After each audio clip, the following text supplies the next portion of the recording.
ہادی کوئی دائی پیدا ہو اور وہ یہ کہے کہ بھئی کچھ وقت کی بات ہے کہ امریکہ رہے گا، نہ روس رہے گا، نہ چین رہے گا، اور جب نیپال جو ہے دنیا کی سپر پاور بن جائے گا، تو کون اس پہ یقین کرے گا؟ تو انسانی تاریخ میں یہ سب کچھ ہوا اور تاریخ نے اس کو ریکارڈ کیا ہے. یہ بات یاد رکھیے گا، اس سے پچھلے جتنے بھی واقعات ہوئے تھے وہ پری ہسٹورک ایرا کے اندر ہوئے تھے. یہ تاریخ کی پوری روشنی میں ہوا ہے. قرآن مجید نے اس کی پوری رودات کو محفوظ کیا ہے. 2 جگہ اس کی حفاظت کا انتظام کیا گیا ہے اور پورے اجماع اور تواتر کے ساتھ اس کو منتقل کیا گیا ہے. یعنی جس طریقے سے اوتھینٹیکیٹ کیا جا سکتا تھا اس کو اوتھینٹیکیٹ کیا گیا ہے کہ انسانیت کے سامنے اس پوری بات کو رکھا جائے کہ کس طریقے سے آج سے 1500 برس پہلے یہ اتمام حجت ہوا. اس کے نتیجے میں دنیا کے اندر سزا و جزا برپا ہوئی. ایک شخصیت جس کے سب مخالف تھے، وہ جو فرعون تھے وہ غالب تھے، وہ سارے فرعون ہلاک ہوئے، اور جو پیغمبر تھے اور جو ان کے چند ساتھی تھے جو مارے کھا رہے تھے، جن کے اوپر ظلم و ستم کا پہاڑ توڑا ڈالا تھا، جنہیں ہجرت کرنی پڑ رہی تھی، وہ سول سپر پاور بن گئے. تو اس سے زیادہ ڈائریکٹ ایویڈنس کیا پیش کیا ہے؟ تو ڈائریکٹ ایویڈنس بھی ہے قرآن مجید میں آخرت کا، انڈائریکٹ ایویڈنس بھی ہے اور فطرت کی دلیل بھی ہے. تو یہ وہ استدلال ہے جو قرآن مجید پیش کرتا ہے. اور میں نے جیسے کہ شروع میں عرض کیا تھا کہ استدلال کی صرف یہی 3 قسمیں ہیں جہاں پر یا تو علم کی دنیا میں بات مانی جاتی ہے یا انسانوں کی دنیا میں بات مانی جاتی ہے. تو اس کے بعد ہی پھر قرآن مجید نے کہا تھا نا کہ فَبِأَيِّ حَدِيثٍ بَعْدَهُ يُؤْمِنُونَ، اس کے بعد کیا چیز ہے جس پہ تم ایمان لاؤ. بالکل یہ آپ نے بہت امپورٹنٹ ایسپیکٹ کو ہائی لائٹ کیا جو حضور اکرم صلی اللہ علیہ وسلم کا مشن اٹ سیلف ہے.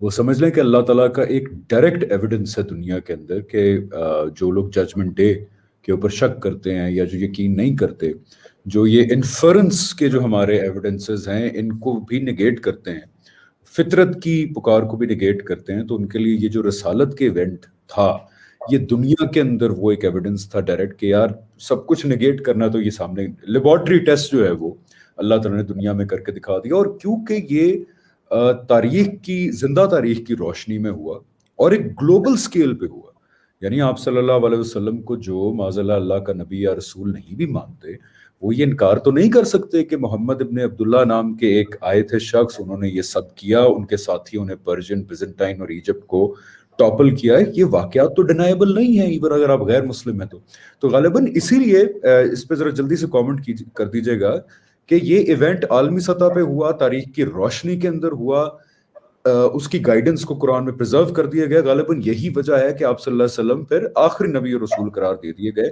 کہ اب ایویڈنس تو محفوظ ہو گیا نا، جس نے دیکھنا ہے وہ اس واقعے کو دیکھ لے آ کے، تو اس لیے غالباً ان کو پھر آخری نبی اور رسول ڈکلیئر کر دیا گیا. جی یہی بنیادی وجہ تھی کہ نبی اور رسول کس لیے آتے ہیں. وہ ہدایت اصل میں جو آسمانی ہدایت ہے بار بار اس میں تحریف ہوتی رہتی ہے، وہ باقی نہیں رہتی. تو ایک پوری امت تھی جو رسول اللہ صلی اللہ علیہ وسلم کے بعد اٹھائی گئی، اور وہ امت عام امت نہیں تھی، وہ سپر پاور ہے. یعنی وہ 1400 برس تک 1200 برس تک سپر پاور رہی. اس کے بعد وہ پرنٹنگ پریس آ گیا تو قرآن ویسے محفوظ ہو گیا، تو نبوت کو جاری رکھنے کی کوئی ضرورت نہیں تھی. یعنی آپ دیکھیں نا، اس کے بعد تو رسول اللہ صلی اللہ علیہ وسلم کو جو کہا گیا ہے رحمت للعالمین ہے، وما ارسلناک الا رحمت للعالمین، تو اس کا ایک پہلو یہ بھی ہے کہ دیکھیے جس وقت نبی یا رسول آتا ہے تو اس کا امکان پیدا ہو جاتا ہے کہ کچھ لوگ کفر بھی کریں گے اور مارے جائیں گے. تو حضور کی رحمت کا ایک پہلو یہ تھا کہ یہ امکان بھی ختم کر دیا گیا. یعنی اب سب کو مارجن مل جائے گا، کچھ نہ کچھ، چاہے منکر بھی ہوں. دیکھیے رسول کا منکر جو ہوتا ہے نا، اس کے پاس کچھ بھی نہیں بچتا، کچھ بھی نہیں رہتا. تو یہ بھی حضور کی رحمت کا ایک پہلو ہے کہ نبوت کو ختم کر دیا گیا. نہ نبی کوئی آئے گا، نہ کفر اور انکار کا مسئلہ پیدا ہوگا. یعنی کہ ہم سب سے مشکل امتحان میں اب نہیں ڈلیں گے، الحمدللہ کہ آخری رسول آ گئے، تو ہمیں وہ امتحان نہیں فیس کرنا پڑے گا کہ رسول کی گائیڈنس کو آئیڈینٹیفائی کر کے سرنڈر کریں. اچھا ایک آخر میں، کیونکہ یہ میں چاہ رہا ہوں کہ ہم اگلے پروگرام میں، اب کیونکہ ہم ذرا وارم اپ بھی ہو گئے، اس ایونٹ کو فوکس کریں، کیونکہ لوگ اکثر یہ کہتے ہیں کہ جی ٹھیک ہے آپ اسلام کے پرسپیکٹو سے یا ریویلڈ مذہب کے پرسپیکٹو سے تو بات کر رہے ہیں، لیکن آپ کی بات سنیں ہی کیوں seriously in the first place? کیونکہ اور بھی بہت کنٹینڈنگ آئیڈیالوجیز ہیں، تو why should one even listen in the first place? اس تناظر کے اندر یہ رسالت کا ایونٹ جو ہے وہ بہت اہم ہے، because this gives that point of first contact کہ یار یہ اتنا بڑا پیچھے جو ہے یہ واقعہ کھڑا ہوا ہے ایک دلیل کے طور پہ، and this is the reason why you should listen very seriously in the first place. مانے نہ مانے وہ آپ کے اپنے اختیار میں ہیں. تو میں چاہوں گا کہ اگلے پروگرام کے اندر ہم اس پہ میں بس ایک کمنٹ کر دوں. بات پروگرام آپ ختم کر رہے ہیں کمنٹ کر دوں کہ یہ جو رسالت کا انسٹیٹیوشن ہے یہ اصل میں کیا ہے؟ رسالت کا انسٹیٹیوشن کا یا رسول کے آنے کا مطلب یہ کہ اب خدا خود بول رہا ہے، خدا سامنے آ گیا، وی مسٹ لسن، سب کو سننا ہوگا. اور یہی وہ بات جو ہم نے عرض کی تھی کہ اگر نہیں سنیں گے تو پھر کفر میں کوئی شک نہیں ہے، پھر ہلاکت و بربادی میں کوئی شک نہیں ہے، پھر کوئی گریس مارکس نہیں ہوگا. بالکل بالکل ٹھیک ہے. رسول کا مطلب یہ ہے کہ خدا خود آ چکا ہے، خود اللہ تعالیٰ جو ہے وہ آپریٹ کر رہے ہیں زمین پر. دیکھیں ہمارا حضور صلی اللہ علیہ وسلم کا کلیم ہی تو یہی تھا نا کہ جی میں خود اب کچھ نہیں کر رہا، میرے پیچھے اس کائنات کا خدا کھڑا ہوا ہے، he is giving me instructions, I am executing those instructions. اور وہ ساری کمیونیکیشن پرزروڈ ہے قرآن کے اندر. یہ بہت بڑا میریکل ہے. آئی تھنک اس کو جتنا ہائی لائٹ کیا جائے اتنا کم ہے، and will do that in the next programme. ایک آخری سوال جو ہے اس تناظر کے اندر، یہ جو ری انکارنیشن ورسز ججمنٹ کا کانسیپٹ ہے، کہ بالکل ٹھیک ہے، فطرت کا بھی تقاضا ہے، انڈائریکٹ ایویڈنس بھی جو ہے وہ اسی طرف پوائنٹ آؤٹ کرتا ہے، ڈائریکٹ ایویڈنس بھی اس طرف پوائنٹ آؤٹ کرتا ہے، ہماری ریشنلٹی بھی اس کو ایکسیپٹ کرتی ہے، ہمارا انٹلیکٹ بھی اس کو ایکسیپٹ کرتا ہے. اور یہ بھی ایک ہے کہ یہ ٹیسٹ بھی ہم نے خود لیا، اور اس کا ریوارڈ دیکھتے ہوئے ایک چیز یہاں ہائی لائٹ کرنا ضروری ہے کہ یہ جو کانسیپٹ ہے کہ اللہ تعالیٰ اس ٹیسٹ کے مقصد کے لیے وہ پورا عالم، بلکہ وہ ایک پردے میں ہے، یعنی کہ وہ اس وقت ہم آبزرو نہیں کر سکتے اس کو، جیسے کہ فرشتے ہیں یا اللہ تعالیٰ کی اپنی ذات ہے. یہ پوائنٹ ذرا ہائی لائٹ کیجیے گا، بیکاز اکثر لوگ یہ کہتے ہیں کہ یار ٹیسٹ تو ٹھیک ہے، لیکن ٹیسٹ میں کامیابی کا سب سے بہترین طریقہ یہ ہے کہ اللہ تعالیٰ خود آ جائیں، اپنے آپ کو دکھا دیں، سب کے سب اس ٹیسٹ میں پاس ہو جائیں گے کہ جی واقعی اللہ ہیں اور ہم ایمان لائے. تو جو اللہ تعالیٰ اور وہ عالم کو پردے میں رکھنے والا ایسپیکٹ ہے اس ٹیسٹ کے مقصد کے حصول کے لیے، اس کو پلیز ہائی لائٹ کیجیے گا کہ کہاں ہمیں یہ پتہ لگتا ہے اور یہ کیوں ضروری ہے کہ وہ پردے میں ہی رہیں ہماری موت تک اس دنیا کے اندر. دیکھیے حمزہ، اس سوال کا اگر میں جواب دوں گا، ایک تو تھوڑا طویل جواب ہے اس کا، اور دوسرا یہ کہ توحید پہ بھی ہمیں بات کرنی ہے. تو جس وقت توحید کو زیر بحث لائیں گے اور وجود باری تعالیٰ کو، تو وہاں میں تفصیل سے بتاؤں گا. بس ایک مختصر میں یہ عرض کر دیتا ہوں کہ اگر اللہ تعالیٰ پردہ یہ اٹھا دینا غیب کا، تو پھر کس کی مجال ہے کہ کوئی نو کہے؟ یعنی پھر امتحان ہو نہیں سکتا، پھر امتحان نہیں ہو سکتا. کامن سینس کی وجہ سے یعنی ہی از سو گریٹ کہ نو کہے گا کون؟